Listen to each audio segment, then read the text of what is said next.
وعباد الرحمن الذين يمشون على الأرض هونا وإذا خاطبهم الجاهلون قالوا سلاما والذين يبيتون لربهم سجدا وقياما والذين يقولون ربنا اصرف عنا عذاب جهنم إن عذابها كان غراما إنها ساءت مستقرا ومقاما والذين إذا أنفقوا لم يسرفوا ولم يقتروا وكان بين ذلك قواما والذين لا يدعون مع الله إلها آخر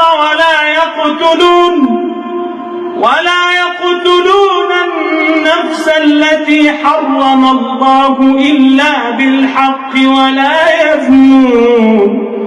ومن يفعل ذلك يلقى أثاما يضاعف له العذاب يوم القيامة ويخلد فيه مهانا إلا من تاب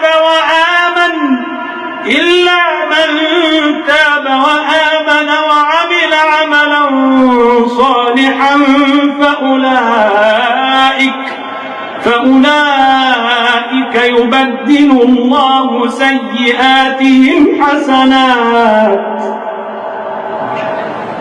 وكان الله غفورا رحيما ومن تاب وعمل صالحا فإنه يتوب إلى الله متابا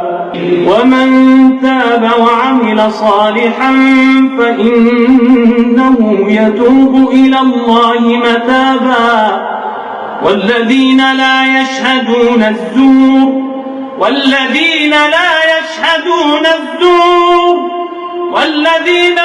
يشهدون الزور وإذا مروا باللغو مروا كراما والذين إذا ذكروا بآيات ربهم لم يخروا عليها صما